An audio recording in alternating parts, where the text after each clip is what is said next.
Transmission start. Welcome to Where Did the Road Go? Join us as we wander off the path and explore lost history, consciousness, the paranormal, unexplained mysteries, alternative thought, and much more. We are present on the web at wheredidtheroadgo.com. Now here is your host, Soraya. And welcome to the show. Tonight I have with me in studio Mr. Peter Robbins. Hello, Peter. Hi, Soraya. As if you can't tell, Peter is actually in studio here with me at WVBR. And we're going to be talking about something we've never talked about on the air before. That's right. Origins of the UFO ridicule factor. Yeah, and that's something that's always fascinated me, how that's been manipulated so carefully throughout the years. Brilliantly. And it's not just UFOs. I mean, we're going to focus on UFOs, but it's with all types of paranormal stuff in general. They've orchestrated this sort of ridicule of it all. In a way, we can take it back to the turn of the century, 1890s, when seances were very big, and most of them were nonsense. People longing to be in touch with their dear departed, were fleeced very nicely, often with the equivalent of state-of-the-art special effects. And two extraordinary men, Harry Houdini and Arthur Conan Doyle, the author of the Sherlock Holmes books. Right.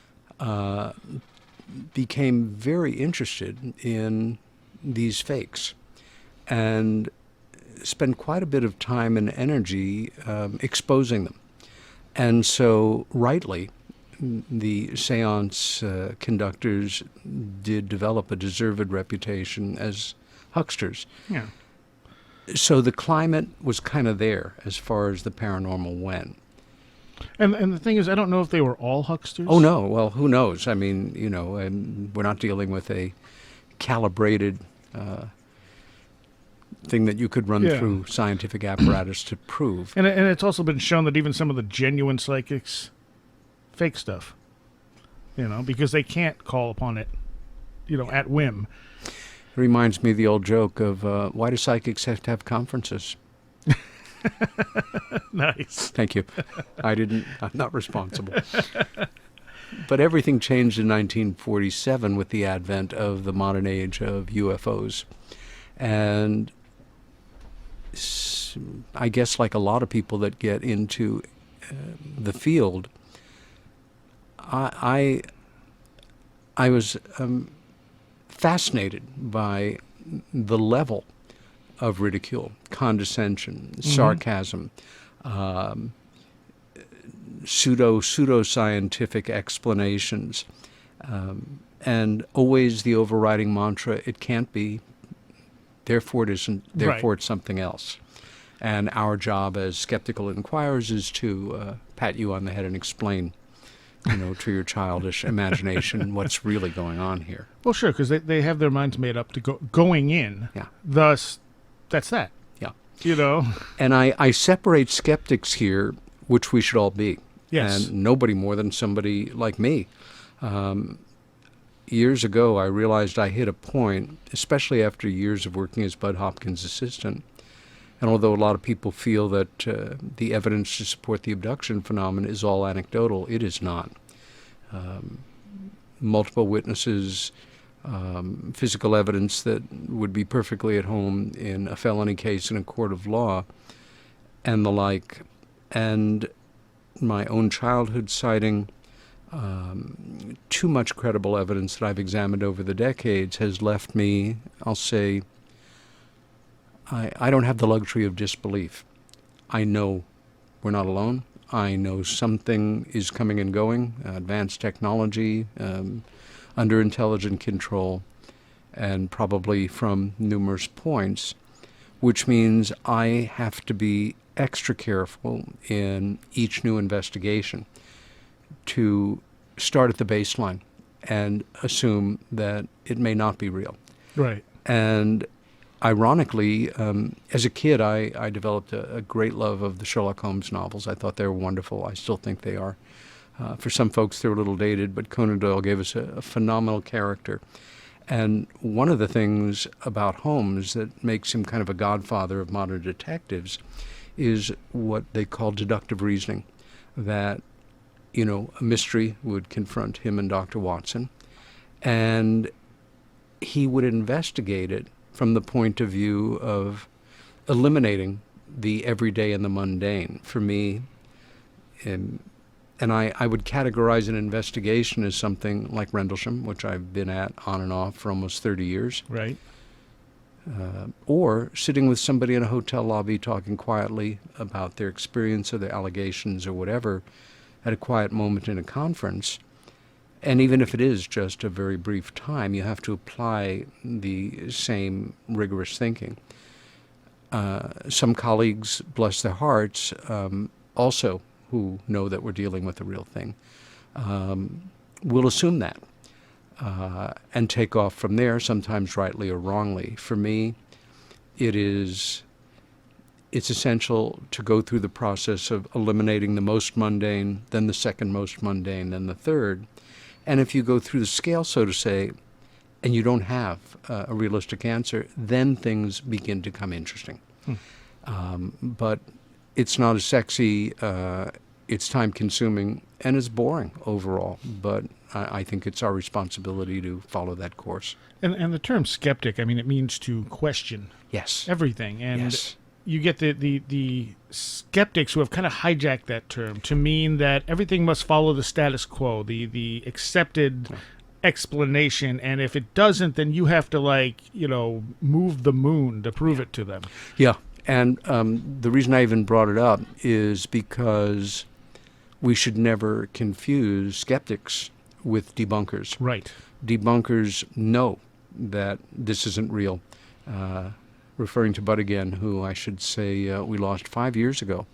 Later this month will be the anniversary. I still miss him every day. Amazing writer, investigator, and a great, great guy. But he used to joke about people like Philip Klass aren't they amazing? They know that this phenomena is not real. We're still feeling our way around in the dark, but aren't they amazing? What a gift they have. And I think that's the most useless thing when you deal with any kind of unexplained phenomena on either side, is anyone who thinks that they know, that they have all the answers. It doesn't matter if they believe or disbelieve. Yeah. It's that state, here's something we can't explain. Yeah. That every time we get a little piece of it, we have 10 more questions. But no, they know. It's hubris, it's arrogance, and because the ridicule factor is so powerful, it doesn't matter whether it's you or me, or a billionaire, or a presidential candidate. It will take you down. It will take you down. I think also, though, you have a little bit of fear there, that some of these debunkers need to know that they understand the world. Yeah. That there can't be something that is so weird that it throws off their whole understanding of what reality is. That's a great observation, Soraya. I realized some years into doing this work that often the most sarcastic and seemingly mean-spirited people who, oh, you're into UFOs. Oh, my goodness, you actually write about it? Behind that facade is a lot of anxiety, because Sure. if they're wrong, everything they know or think they know is called into question. Yeah. And at a certain point, I shifted my gears from getting in their faces, because it becomes like a schoolyard argument. I know you are, but what am I? Yeah. In the words of the great Pee Wee Herman. And tried to have some compassion for the fact that there is fear there, and rightly so. The other dynamic often in play is, let's say you are a respected professional in a field that finds this particularly touchy. I'll say the world of professional astronomy, or the world of quote-unquote official science. If this was real, I'm smart, I'm connected, I'm sophisticated, surely I'd have an inkling. Well, have you read any of what I consider the best investigative work? Please, I don't have time to read your flying saucer books. And so it's a closed loop. And in their little world, that answers it all. Well, it's Jacques Vallée offering to give Carl Sagan his 10 best cases, and Carl Sagan saying, sure, do that. You collect your 10 best cases, and I'll take an honest look at them. And then when he collected them, going, I don't have time to look at that. I'll tell you another Carl Sagan story, which won't make me popular in Ithaca, but this has got to be about 25 years ago. Bud had done a television show, and he had met Carl, respected his intelligence and all. And anybody familiar with Dr. Sagan's history and his writing knows that, like Freud at the beginning of his career before he was Freud, he had tremendous courage in looking at the idea of the libido, human sexuality, as something that could be measured in a laboratory setting, and that it might, in fact, have a tremendous impact on human happiness and neuroses, etc. Mm-hmm. With Sagan, his early work was very open about the possibility of visitations and all. But the more he became Carl Sagan, the more he backed away from it. And they had done a show together, a very good exchange of thoughts. And after the show, Bud had said, Carl, if you want to come back to my home with me, I will open my files to you. Oh, thank you, Bud. But and I'm paraphrasing, of course, and my memory is, good, but not, details of 25 odd years ago. Right. And what Bud ended up saying, as opposed to the 10 best cases, if I can find one case that I think is gilt-edged, absolutely authentic, in your area, Central New York State, would you take a look at it? And he said yes.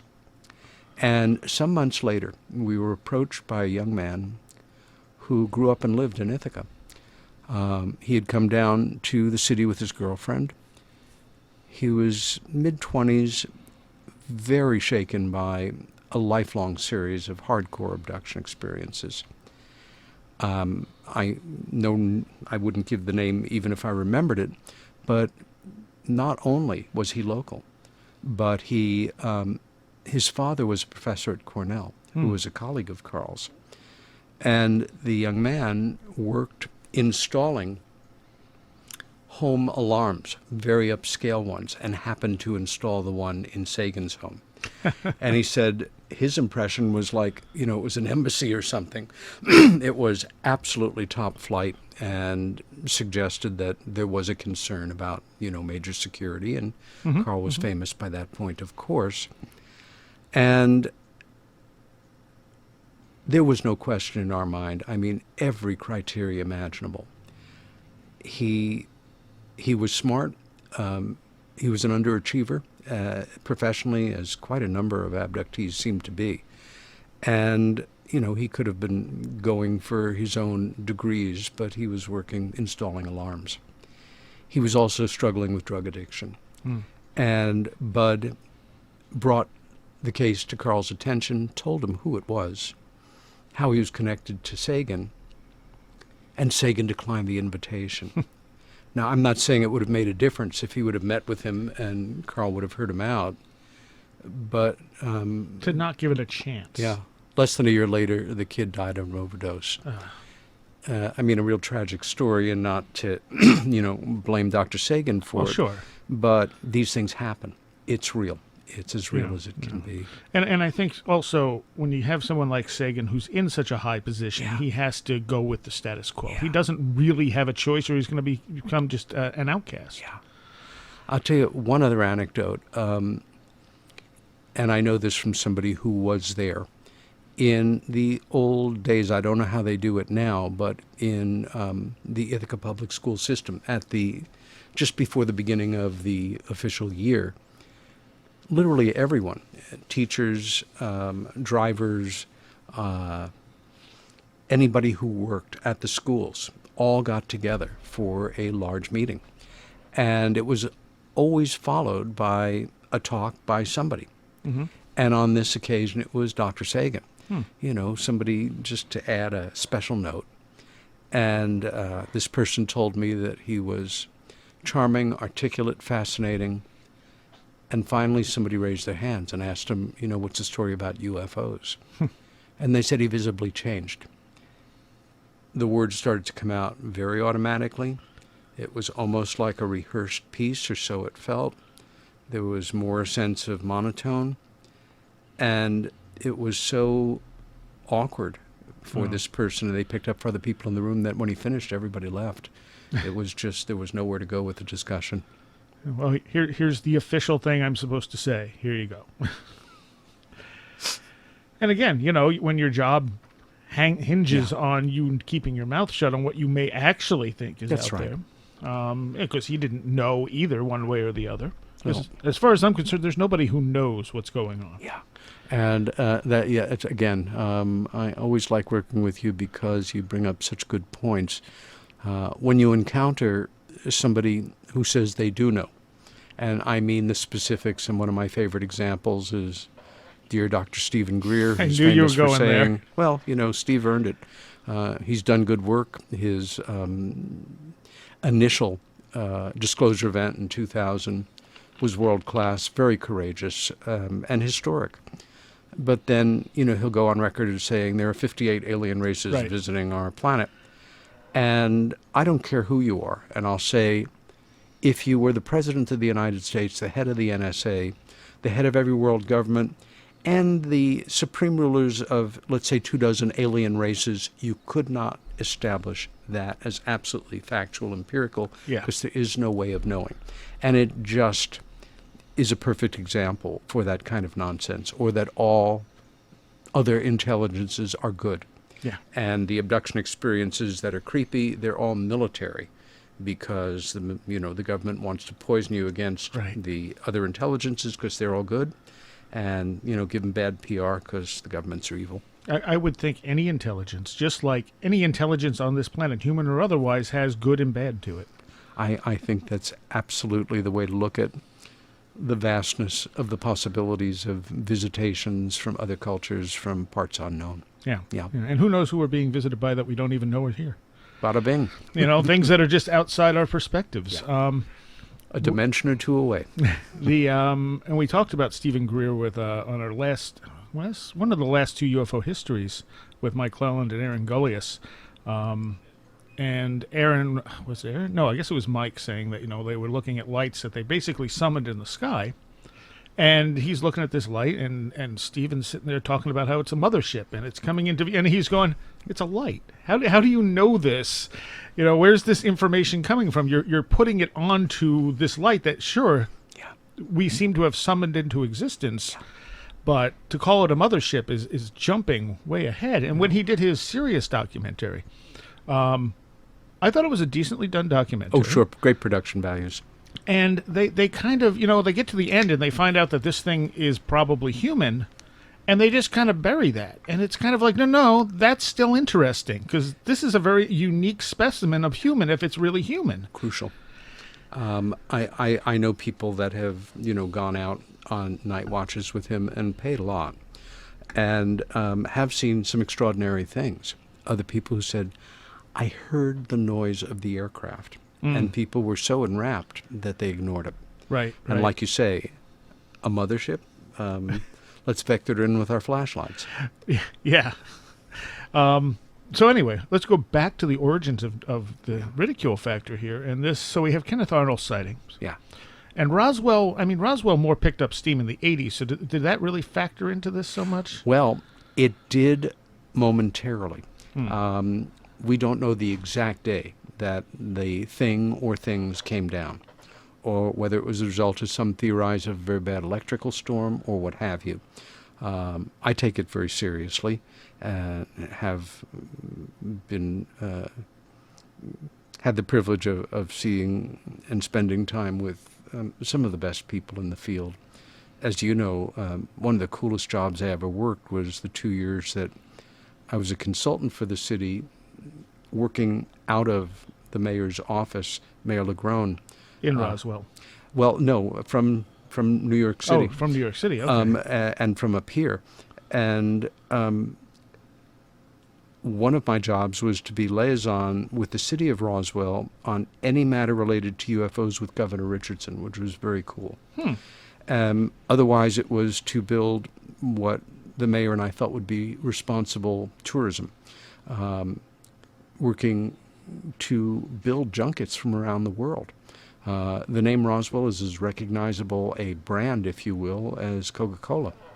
And they certainly have the right to work it if they could. Sure, absolutely. When the mayor lost his job, though, I lost mine. And a new mayor came in who was much more anxious about the subject and had problems with it, and the rest is history, or lack of it at this point. But the fact that existed at all is really interesting. yeah. Whether it was the very end of June or the very beginning of July, choose your date. When was the year-wise? When did this happen? We're talking July of 1947. No, I mean when you were the liaison. 08 to 2010. Oh, okay. So just a few years ago. Yeah. Yeah, all right. Yeah. And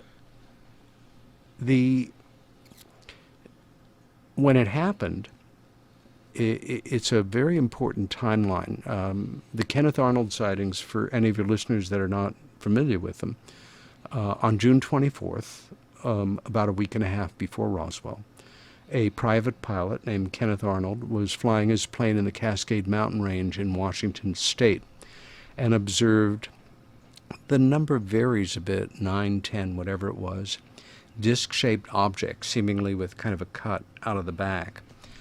And he was able to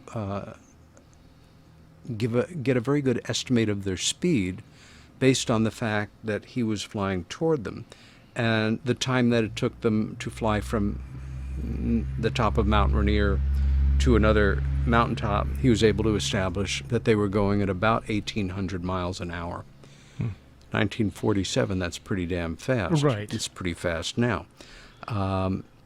The reason that the story broke internationally when it did was that not long before this, a plane had gone down, and Civil Air Patrol was out looking for it. So there were reporters at the airport when he landed. He gave his account. And when one of the reporters asked him to describe it, he said it was like, a stone or a saucer skipping across the water if you scaled it. Right.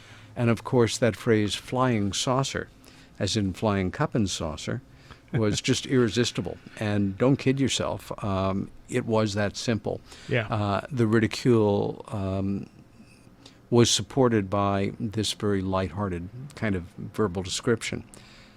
Well, within days, these things were appearing over more and more states, multiply viewed by very credible witnesses.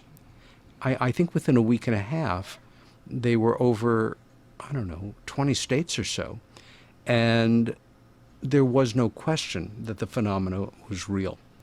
Now, let's place this in a bigger time frame. It's 1947, it's summer. We're now 2 years out of World War II. America, in many ways, was the country that we wish it were now.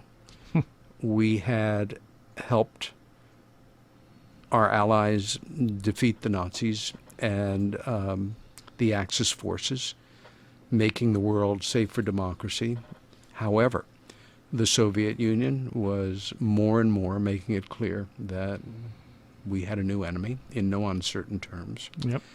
And in the July, coincidences sometimes are just that. But when it overlaps in history, it can be really worth noting and sometimes just fascinating. In this case, the very distinguished publication Foreign Affairs, a monthly that's been published for, I'm sure, 60, 70 years. The lead article was of the July 1947 issue was called On Containment, and it was written by a brilliant young political scientist under the pseudonym of X.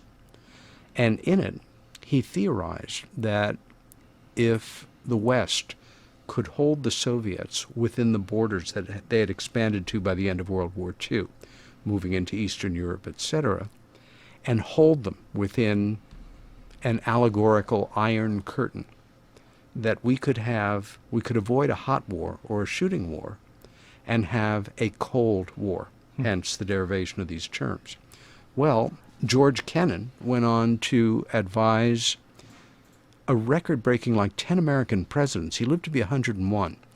And in fact, on containment became American foreign policy for the next 45 years until the Soviet Union disintegrated in 89 and 90, and things changed. So it is fair to say that the Cold War and the modern age of UFO sightings were born in the same historic moment. Interesting. Yeah. I mean, to be clear, there were UFO sightings before Kenneth Arnold. Yes, no question. Going back to time immemorial. Right, but this is the point where the modern understanding and realization of UFOs came into being. Yeah, and in great part, and with good reason, because, again, within weeks, they were being seen over other countries as well. Yeah. And other credible reports were coming in. So let's take a moment and try and put ourselves back in this period of time. You had Harry Truman as president, a tough son of a bee, an everyman who had risen to be president because of a political deal where he received the vice presidential nomination on Roosevelt's fourth term. Roosevelt wanted nothing to do with him. They met once or twice. He knew nothing, and was prepared to while away his time in the vice president's office. And then April 12th, 1945, Roosevelt dies in Warm Springs, Georgia. One of the greatest and most interesting and important people of the 20th century, whose name nobody knows unless you're in this work, was Dr. Vannevar Bush. He was President Roosevelt's, then President Truman's, chief scientific advisor. He was also the head of research and development for the American military.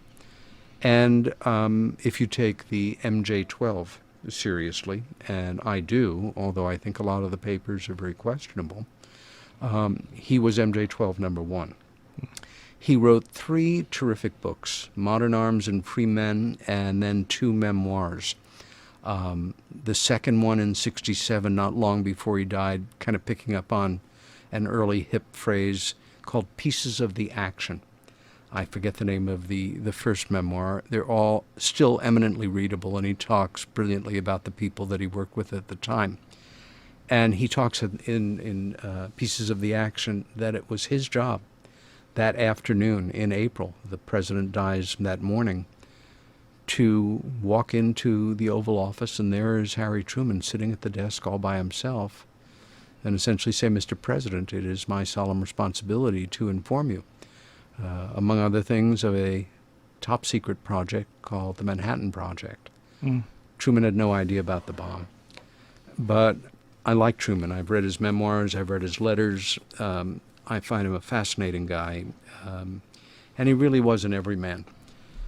I think if it had been left to him, as opposed to understandable pressure and concern from the circle of advisors he had pulled in, 12 top people, military, science, sociology, etc., to advise him, that he set up a study committee, and that these men took the possibility very seriously that these things might be extraterrestrial in nature. Right. And after prolonged months of study, it's my feeling, based on a lot of reading, critical thinking, common sense, and deductive reasoning, that he may well have been ready to go forward. Imagine, let's say late 1947, the President of the United States goes on the radio and says, my fellow Americans, it's my solemn duty to inform you that these phenomena that we've been seeing for months, in fact, some of them do represent, very likely, technology beyond our imagination, under the control of intelligences from parts unknown, and we are in a new world. How different the world would have evolved. Perhaps for the better. Maybe. I think one thing, the whole idea of the disclosure movement and the idea of disclosure, which I don't think our government will ever willingly commit to, and I'm convinced, like a number of my colleagues, it's going to happen anyway, and in fact we are in the process right now, although it's kind of slow-mo for a lot of folks. For other people, it can never be slow enough. They don't want to know, and that's most of the folks. And I think that his advisors convinced him that we need to keep studying this. We need to keep making analyses. We've got to crack this thing or find out something or develop a countermeasure, which of course never happened. Right. And we talk about our national security state, something that in terms of ufology and American history, nobody has articulated better than Richard M. Dolan in his books, UFOs and the National Security State 1 and 2, with the third volume on the way at some point in the future. If you think about that thing they were trying to cover up as a grain of sand, the UFO phenomena, it may actually be, extraterrestrial or interdimensional, whatever, that put it in an oyster. It's irritating. The way pearls form is it calcifies. It creates more and more layers on it that are not sharp and pointy, and that's how you get pearls. I think the origins of our entire national security world go back to that summer of 1947 with that grain of sand, and other things followed, where I became really interested in this area of study to the point of obsession was some years into, being an investigator, a researcher, writer. I just really started to think about it a lot. And what I kind of came up with was it didn't make any sense. It didn't make any sense. And what I mean by that is, let's just say we grew up in a world without this phenomenon. And one afternoon, we're friends like we are now. I run into you in downtown Ithaca and say, Soraya, the damnedest thing happened to me yesterday. I was playing with the kids in the yard yesterday afternoon and walking the dog last night, and I looked up. And I saw this thing or things. I've never seen anything or things like them. It was round or oblong, or it was a rectangle, it was a triangle. It went faster than anything I've ever seen or just hovered, but it couldn't have. It was too big. It made no noise. It zigzagged. It was as big as a quarter, being held at arm's length at one point. A second later, it was as big as a star. And, one of them landed on the neighbor's lawn. When it took off, there was a hole burned there. I wonder what it was. Now, in a sane world, you would probably say or think to yourself, gee, that's interesting. I wonder what it was too. Right. So how is it that a simple report of any type like that is greeted almost universally, except by people who have made it their business to school themselves to the contrary? What's wrong with Peter? Is he has a mental problem? Is he gone mystical on me? Does he want to feel special? One of my favorites. Does he want to be famous? Does he want to be TV? Is he trying to fool me for some reason? Where the hell did that thinking come from? Again, it's totally counterintuitive. And it is, and you figure most people who have these reports don't become famous. If they do become famous for it, like Whitley Strieber, it's not necessarily a good thing. No, and the idea of being in it for the money, of course, is hysterically funny for those of us who are, of course, in it for the money. I'm waiting.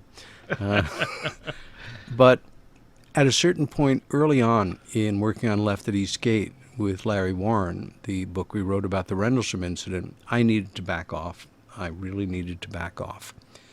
But I could not spend those months not addressing some aspect of UFO studies. I was obsessed. And I started to spend time at what they call the newspaper morgue of the New York Times. I had been studying the media in the 40s. Now, of course, it was completely different then. 95% of all Americans got their news from newspapers. Right. Radio was coming into its own. Television was, there were experimental ones, but it wasn't a reality yet. The most influential newspaper in the United States was the New York Times. It had been published since before the Civil War. It had a tremendous impact on other national chains and newspapers around the country.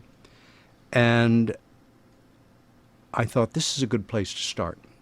What did the Times think about this? And in the old days, you literally worked out of huge pebble-covered ledgers. I mean, they were really Dickensian. And everything was cross-referenced. Of course, the term UFO wasn't being used. Unidentified flying objects didn't come into its own until 55 or 56. And Right. now, in official circles, it's becoming passé, and it's what? UAP? Yeah, unexplained aerial phenomena. Right. Thank you, Mrs. Clinton, on that. And who will, of course, reveal all when she becomes president, like we're holding our breath. Good Lord. Oh, God, I get a headache every time I think of the candidates. I'm off on a tangent. And you'd find a reference. And interestingly, it took me a while to kind of get up to speed because I was looking at flying saucers, of course, unidentified aerial objects, unidentified aerial phenomena. The term spaceship and extraterrestrial actually did not exist in American English. And I thought, how come I'm not finding anything? This is all pre-digital. Because there were always two words, extraterrestrial and spaceship. When I started looking under those, I found other things. And you'd get a reference number.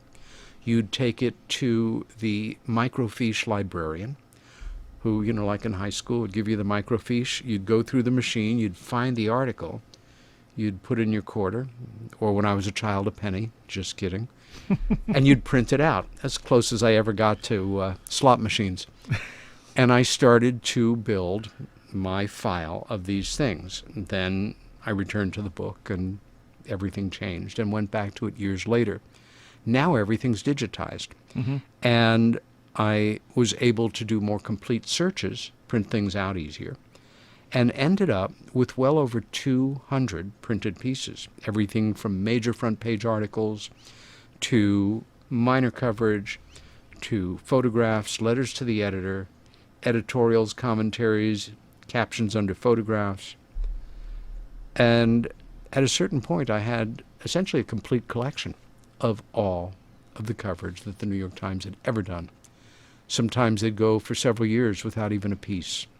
Other times, and the height of it was the Washington, in response to the Washington, D.C. overflights in 1952. Yeah. On one day, they had 5 different pieces in the New York Times. I mean, incredible. The Voronozh case in 1989, a very famous Soviet case. That was with the giants, right, and the school kids? Yeah, and kind of these robot-type things. Voronozh is a city about 800 miles due south and just east of Moscow. It was an amazing case and multiply witnessed and taken very seriously. I actually ended up corresponding in depth with an associate professor of, I think it was stress in materials at a local trade college. And we were able to exchange some remarkable information. He was fascinated by Rendlesham, and we found that there were tremendous similarities in the physiological results of where these things touch down. Background beta and gamma readings and stuff like that, descriptions of the craft, etc. And they also kind of flipped out at that point, and I could only think of Shakespeare's wonderful line of "The lady doth protest too much." The New York Times did not even touch the Roswell story, and every other paper in America did when it blew up. And very quickly there, what happened was Mac Brazel, who was a ranch foreman, reported to the local military base, which was the Roswell Army Airfield. Small base outside of a small town, in a small town in New Mexico, but a crucially and historically important base, because in the summer of 1947, there was only one nuclear strike force in the world, the 509th Bomb Wing of the Army Air Corps. The Air Force was still several months away. It didn't go into existence until September. And the base intelligence officer, Major Jesse Marcel, and another officer went out to the debris field with Brazel. And what they encountered was not of this Earth, not of this world, although some may tell you differently. A large contingent of troops was brought out there, swept the area, picked up every fragment they could find. And I think much to his credit, although now he would have had his head handed to him, the base commander, a tough, no-nonsense World War II veteran, General Butch Blanchard, I forget his real first name, a very distinguished officer who had a great career, told Marcel to make it public that they had recovered pieces from a genuine crashed flying saucer, for lack of a better term. He never cleared it with the Pentagon. Can you imagine? And so Marcel, who had taken pictures with the debris, made the press release, and the world went a bit nuts for 24 hours. When the Pentagon learned of it, which is immediately, they read him the riot act. They put the heat on Marcel, not Blanchard. And the following day, in probably the most humiliating and destructive day of his life, this extremely decent Army officer was ordered to pose with fragments of a crashed Mogul weather balloon. He was never the same after that. He became a chronic depressive, wrestled with alcoholism, and it's only through the efforts of Stanton Friedman, who, through a lead, found him living retired in his late 80s in Alabama in either 79 or 80, and did the interview and got him on record. And thank God for his amazing son, Jesse Jr., who we lost about 2 years ago, who never backed down from that memory of his dad waking him up, telling him to come down to the kitchen. And there on the table was a cardboard box filled with parts. Right. Jesse Jr., who was, 8 or 11 or in there, asked his dad if he could keep a part, and his father said yes. And not that long after, a day or two, MPs came to the house, questioned him, got the piece back, and et cetera. Sure. But the initial coverage was explosive, and it went around the world. And the New York Times didn't even touch it. You can find, you go to the historical record, you'll see newspapers all over the United States covered it, and a lot in Europe. However, once the explanation was made, it was dropped. And that next day, that began the New York Times coverage of the phenomenon. And the level, and I mean when they hit the floor running with the first article, the level of sarcasm, condescension, making fun, dismissiveness was actually kind of shocking. There was nothing even remotely objective about it. And I would say, and I'm probably the only person, certainly that I know, who has read every single article the New York Times has read, Right. Written on this, and in order. And coming from the background of being an artist, I tend to think out of the box and fairly right-brained. I was looking for a pattern in the reporting. And on the surface, it really wasn't discernible. And so I thought, well, if I put these articles together and I just read them all and read them again and read them again, I'm going to have a little light bulb moment, and I'll see it. And it was classic, like 2 a.m. on the 6th reading or something. I said, here it is. And whether or not it was a front page piece or a tiny paragraph, the form was basically, here's something that somebody says they saw. Well and good. Here's the things it could have been, probably was. Let us trot out an authority, in quotes, almost never named in the early years. I mean, an astronomer that we know, or a psychologist. 2 groups that are particularly touchy, mental health professionals and space scientists, about being wired up with flying saucers and little green men. Sure. Within a week, an article appeared that was so contemptuous that it ended with this unnamed mental health professional or astronomer, I don't remember, when they asked him what he thought about the phenomena, he quoted a line from Lewis Carroll's Alice in Wonderland. The line was, "Twinkle, twinkle, little bat, how I wonder where you're at. Up above, the world so high, like a tea tray in the sky. Ha, ha, aha. And I would say probably about 95% of all of the Times coverage from that point on, even though over the decades it grew somewhat more sophisticated, was earmarked by condescension, sarcasm, dismissiveness, and loopy explanations. If you just study the coverage from July alone of 1947, you've got it all. In fact, I think it was the most brilliant disinformation campaign in the history of disinformation. By the end of 47, the American public was convinced it can't be, therefore it isn't, therefore it's something else. Right. It's war jitters. We're all concerned about the Russians. It's we have some new things going on in the sky. We're making improvements to the German V2s. It could be a Soviet thing over the United States. Or it could be a car going up a hill with its headlights bouncing off a cloud. It could be hailstones that flatten out as they come down and have lights hit them.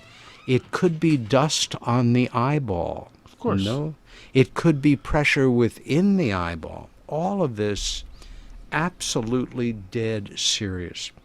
And then once we come into the 50s, they find and connect with the first legendary debunker, Donald K. Menzel, a man who truly led two lives. Dr. Menzel was the head of astronomy at Harvard, very distinguished academic, very respected in the world of astronomy, who in fact was an asset of the national security apparatus in this country.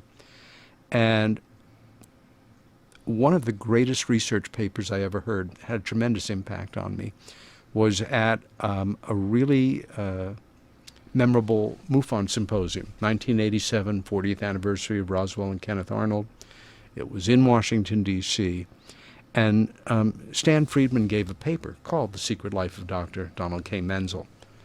And I remember being enwrapped, thinking I had met Stan, you know, he's one of my heroes, and I thought, this is exciting. This is what research is really about.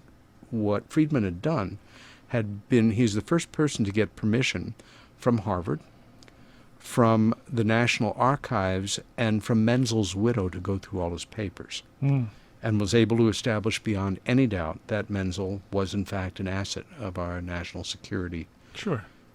And it wasn't the council. Well, the council existed, but not in, maybe it did in early, I know it went into effect in 47, I don't remember when. It wasn't the National Security Agency, because that wasn't until the beginning of the Eisenhower administration. But I thought, this is important. And Menzel was the go-to guy until he handed the torch to Philip Klass. Mm-hmm. Mm-hmm. And the reason to ridicule this stuff, I think, is twofold. One, they don't want people looking into it, because the phenomena seems to interact with people. That's right. Not the government. Yeah. A. And B, it gives them a nice, healthy cover-up for any projects they want to do, because someone sees one of their planes in the sky, and they can say, oh, look at these idiots seeing UFOs. That's right. It even extends from there. Let's imagine for a moment that through, because it ain't going to happen through the American government unless the hand is forced in some way that we can only imagine.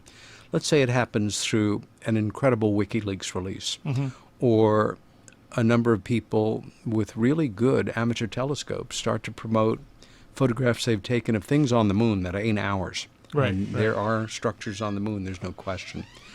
Maybe that might be the thing that breaks it open. However, if you are running a country, one of your greatest assets is to keep people pumped up with nationalism. They're the other, here's our line in the dirt. Sure. We're the best country in the world, you know, they're our enemy.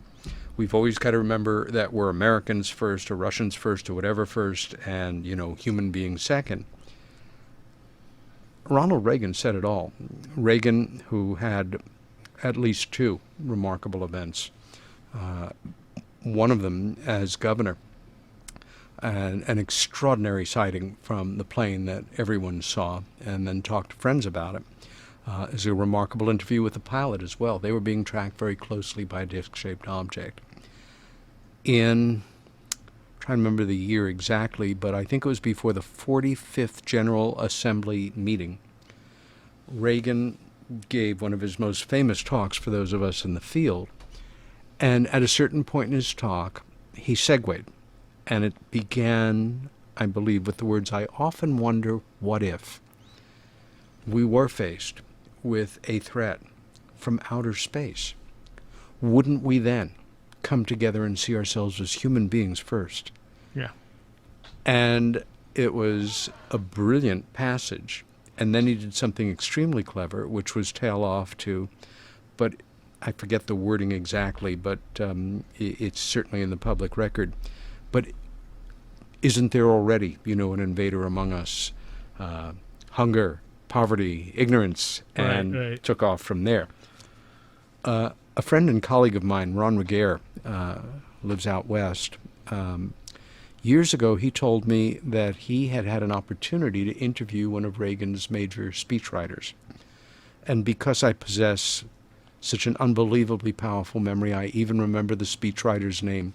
Who knows how I'm able to retain this information? It was his name is Peter Roberts. Go figure.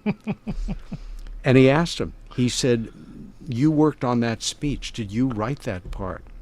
Roberts told him, "No, not only did I not, but if you, as a scholar, can get permission to see the original manuscript of that in the Reagan Library in Simi Valley, California, you will see it's all written out in the margin in the president's handwriting." That was his baby completely.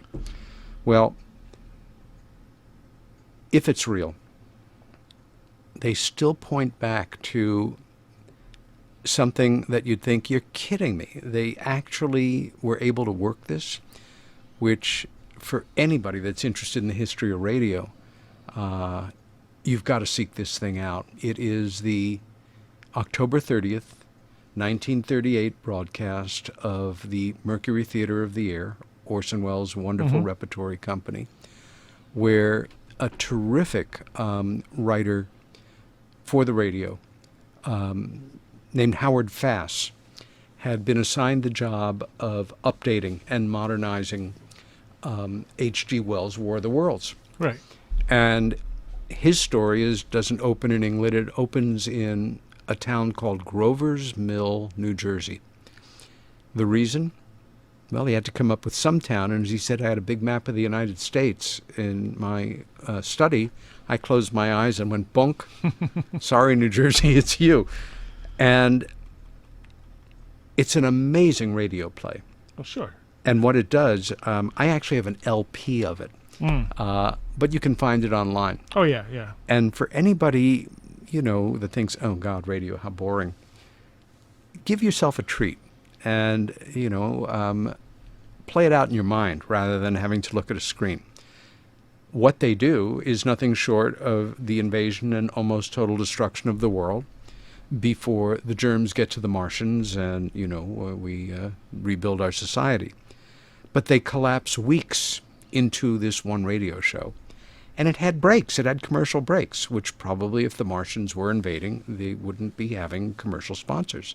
That's when people ran to their phones. Well, there was a certain level of panic. And again, following up with that, if anybody's interested in getting the amazingly somewhat boring but fascinating stats on what really was going on, what phone lines around the country, got overloaded, people rushing in Manhattan to the Hudson River to see New Jersey in flames, people who, had heart attacks. Yeah. These things happen. There is a book that was published by Princeton University Press years ago called The Invasion from Mars, A Study in the Mass Psychology of Panic, written by a Princeton scholar named Hadley Cantrell, Cantril. You can pick it up for a couple of bucks used online. And it's fascinating. But they hark back to that, the idea of mass panic. And who's to say it wouldn't have happened?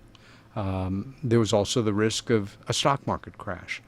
of, a crisis among people of faith, et cetera, that nobody wanted to take responsibility for the possibility of. The broadcast also, if I'm not mistaken, spoke constantly about how it was a play and not real, and yet it still had people in the panic. Well, I'm not sure about that, but at the end of it, when people turned off their radios and, then called their neighbors, Orson Welles comes on and says, essentially, it's the night before Halloween. Yeah. This was our way of saying, boo, have a happy Halloween. I thought they had announced it at the beginning and some point in the middle as well. I have to listen to it again. But I don't remember whether they went home or he took a nap at the studio, and the next thing he knows, I think it's Sarnoff or, somebody very high up at NBC, I think it was NBC, saying, get down here right now. And he was shocked, embarrassed, overwhelmed that he had set this thing in motion. But it's a tap on the shoulder and a reminder that people can be influenced, especially in a more innocent time like that. But, you and I, we take this subject seriously. We've read a lot of books. We've done our own investigations. You've interviewed so many of the best personalities and writers and thinkers in the field. There's a part of us that is, for lack of a better term, ready, although whoever's really ready. But all the more reason we need to remind ourselves we are so in the minority of the American and the world population, although we like to think otherwise. And for those people who, disclosure now, everything, power to the people, yes or no? I mean, I was like that when I first started, activist. I would have gone into the streets for it, except I knew, you saw the early demonstrations in front of the White House of 6 people holding placards. Jesus, they just look like such goofballs. Yeah, it didn't help their cause. Content and form can be equally important. So, do you think War of the Worlds influenced the decision to kind of ridicule this stuff and keep it quiet? There's no question that it was in the minds of some fairly high up. The first major study of the UFO phenomena that the Air Force conducted, a secret study, was Project Sign, declassified now, 40-odd pages as I recall, and it's very analytical. The whole first 3/4 of it is dry as a bone, but just the way it should be, looking at every possibility from the most mundane to the second most mundane. And then you get to a point where you see those 2 words at a topic heading, spaceships.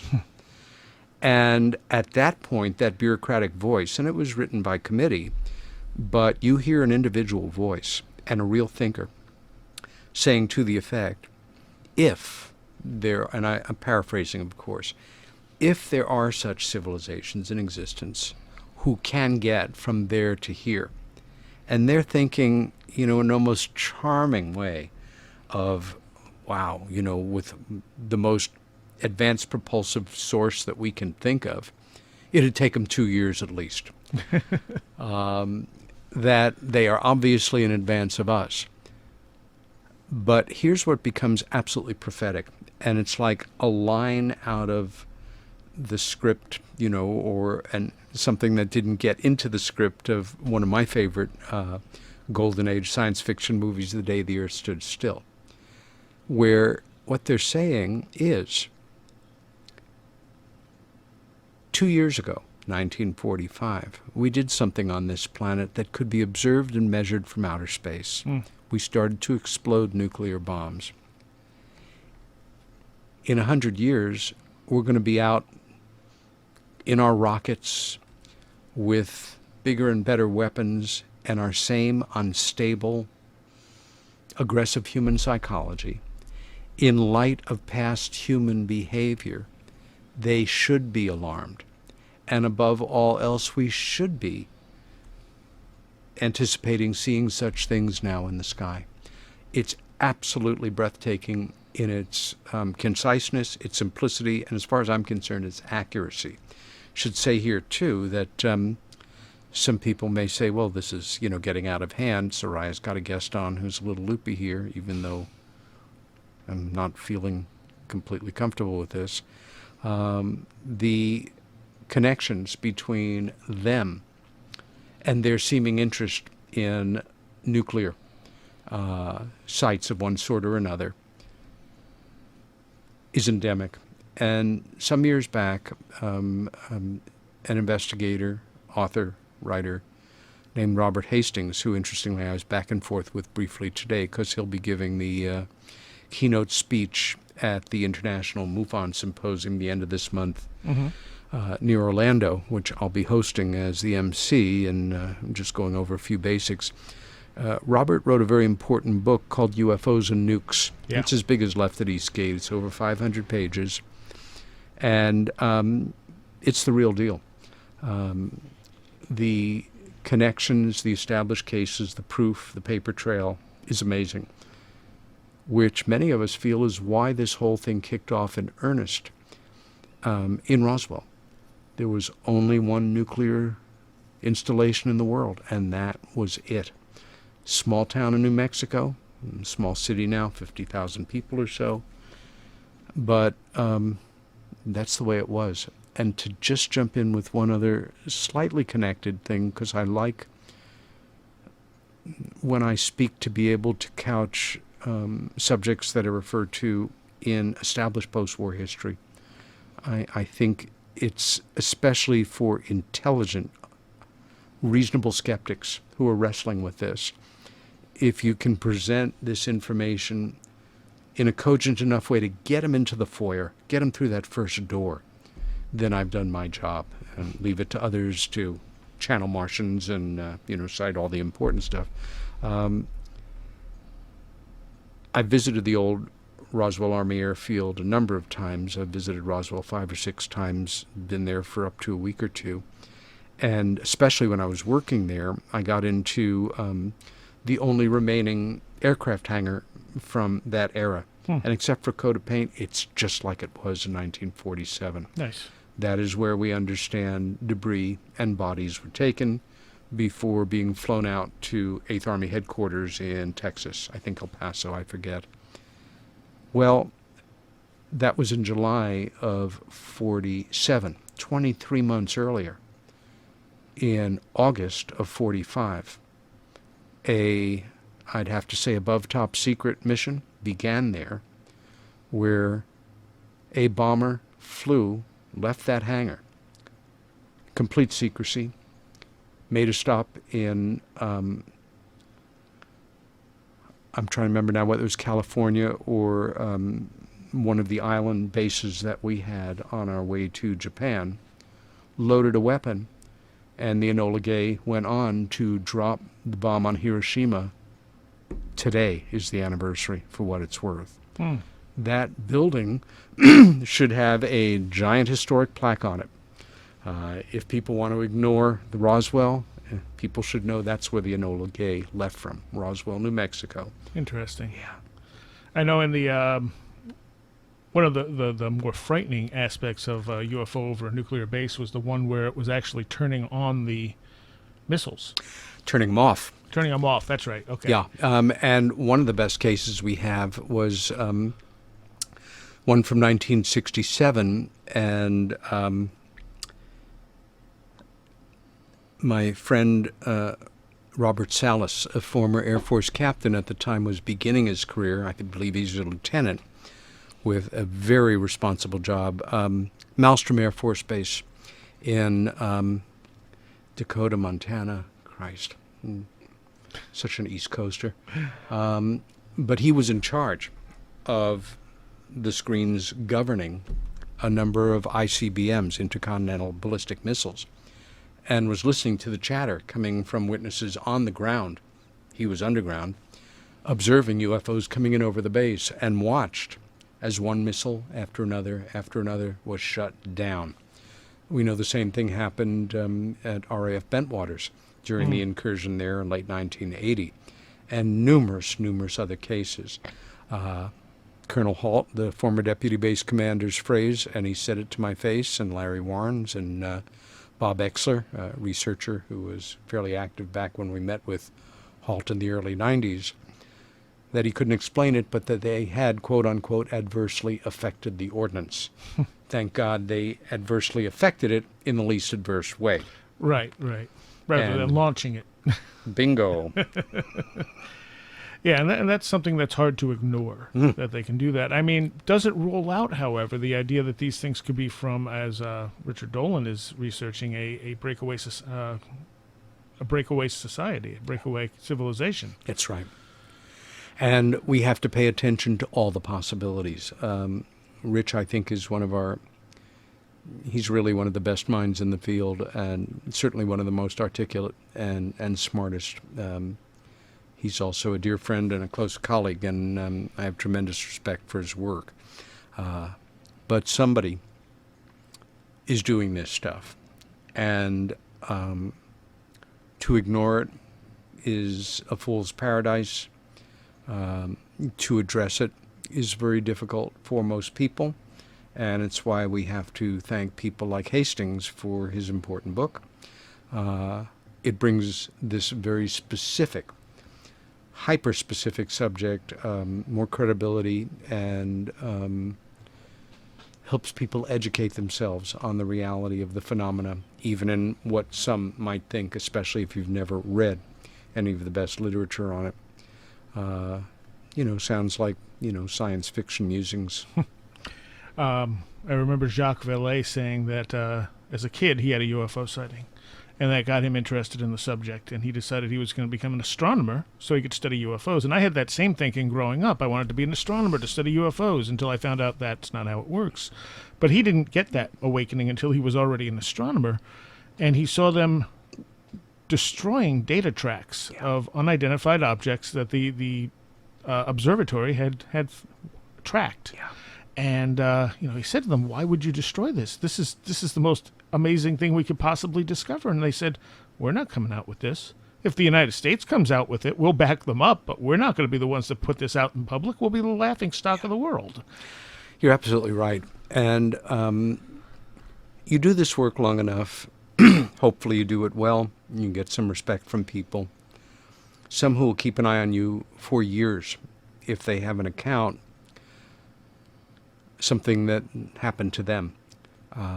They want to know you're the real deal. And Sure. In some cases, I've had people come to me who said, I've been following your work for X number of years. And as far as I'm concerned, you're credible, you're worthy of respect, you're honest, and you admit your mistakes when you make them. And I'll share something with you. This has got to be close to 30 years ago. I was giving a talk somewhere in the Midwest. And when it was all over, I had gone out to the parking lot, I think, to have a cigarette. And it wasn't a huge audience. In fact, it was in a bookstore. Maybe I had 40 people there. Mm-hmm. A gentleman who I had noticed in the audience came up to me, thanked me for my talk, and said, I will share something with you that, as far as I'm concerned, you're free to share. I've written about it once. I've talked about it a few times. But you will never attach my name to it. And I thought, interesting. He even gave me his business card. Hmm. He was a former employee of the National Security Agency. He told me enough that I took him very seriously and still do. And that when he was younger, he had been stationed at a listening station in a very remote part of Turkey. I had traveled when I was younger through some very remote parts of Turkey, and he was quite impressed when he found out that I knew where it was, in the Ezrum Samsun area. I had driven through there in the dead of winter. And he said, essentially it went like this, and I'll send you the article, Soraya.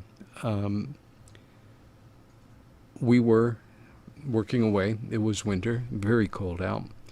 And we were observing unknowns coming in from out there. And, it became non-routine fairly quickly, and a number of us stood around the scope and watched with fascination and then a certain amount of concern and amazement as they came in right over our area. And, you know, a couple of us got our parkers out, went outside, and we could see them. And they were truly anomalous for a number of reasons. Of course, we reported it immediately. And the next morning, NSA reps, probably stationed in Istanbul, or more likely the capital of Turkey, showed up the next morning. They said, get the tapes, show us all of the entries in the logbooks relative to this. They pulled together the tapes, they opened the logbooks. Thank you very much. They removed all the material, said this never happened. Everybody understand? This never happened. And that was the story, basically. Yeah. Things like this have happened repeatedly all over the world. Men and women, you know, have the stories. They either are keeping them to themselves because they took a security oath, and more power to them, or at a certain point in their lives they decide to share them. And a number of them are extremely credible. All right. Well, that seems like a good place to bring this to a close. You have a couple of events coming up. You want to tell people about those? I do. At the end of this month, the last weekend, the weekend of the 27th, 28th of August, down in the Orlando area, we have the annual International MUFON Symposium. I will not be a speaker there this year, but I will be hosting it, in a sense. I will be the MC, announcing my colleagues, and looking forward to seeing a lot of friends. MUFON Symposium is always one of the best organized conferences of the year. After familiarizing myself with the speakers roster, a number of them are good old friends of mine and colleagues, a few I've never heard. It's a terrific lineup. And if you've never been to a UFO conference and you can get to one, this would certainly be a great introduction. The irony for me is for the past 3 years I've been very proud to MC and speak at a very different UFO conference, and rather than being in the southeast, in the northeast. Because of a schedule change, there was a conflict for me. I had taken the MUFON job, looking forward to, once again, hosting the Experiencers Speak UFO conference in Portland, Oregon, which comes up the same weekend, August 27th, 28th. I was very disappointed that I couldn't be there, as were the organizers, and I immediately was able to enroll Richard Dolan to MC it and speak, and I think that will only up the attendance. This is a very special conference. Your standard UFO conference is hopefully respected speakers, authors, researchers, investigators, and every once in a while a token abductee, experiencer, but the lion's share are not folks who necessarily ever even saw one. Yeah. Experiencers Speak was begun by Debbie Hewen, a remarkable young woman, and her sister Audrey Hewen and her sister Debbie, identical twins who grew up in Maine, lifelong abductees, and I'm not speaking out of school here, who basically hard work, putting up the money, family putting up the money, created this conference where, except for 2 or 3 speakers like myself, it's all abductees and experiencers. We've always featured a well-known one or two. This year it'll be Travis Walton and Charlie Foltz, who was involved in a very famous UFO abduction case, the Allagash case. Right. 4 old friends, 2 of them brothers, camping out, who were taken literally from their canoe. 2 of them professional artists, and so the recovered memories and the remembered memories brilliantly presented in their presentation. So remember those 2 URLs, the MUFON Symposium in Orlando and the Experiencers Speak conference in Portland, Oregon, end of this month. the next weekend, the first weekend in September, Exeter, New Hampshire, famous for being very close to the Betty and Barney Hill incident and its own incident. Beautiful Exeter, New Hampshire, like out of a Currierized print. We'll be having our 4th UFO festival and conference, and that will be, I think, Richard Dolan, myself, I believe Stanton Friedman, Kathleen Martin, niece of Betty and Barney Hill, and Stanton's writing partner, the incomparable Denise Stoner, one of the most extraordinary abduction researchers we have, like Kathy, based in Florida. And if you're in the Northeast, come to that one. There are 3 terrific conferences. I'd recommend them all, although unless you are a clone or a totally split personality, last weekend of this month, it's a problem. And you also have a website, which is peterrobbinsnewyork.com. Well, ny.com, yeah. I'm sorry, yes, okay. ny.com. And it's woefully underdeveloped right now. Well, it does have links to a lot of your articles and stuff. And I will be more diligent as we move into the future. Anybody also that wants to see immediately where I'll speak next or contact me, you can do it through Facebook. I am the Peter Robbins that lives outside of Ithaca, New York. There's also a link on the website to your Facebook page. Yeah. All right. Well, I thank you, Peter. A pleasure, Soraya, and as always, time has flown with you, and look forward to our next get-together here in the wonderful studio. And I think you should consider turning that into a book, that whole bit about the Ridicule Factor. Well, actually, it will be part of a book that will be coming out next year, which will be a collection of papers, articles, commentaries, etc. Nice. All right. Okay, so next week is probably going to be the first of a 2-part interview with David Paulides on his new book, Missing 411 Hunters. Oh, yeah. And I don't know what's going to happen after that. I guess we'll all find out together. I got some special stuff coming up still that I'm just trying to coordinate dates on. But that'll be next.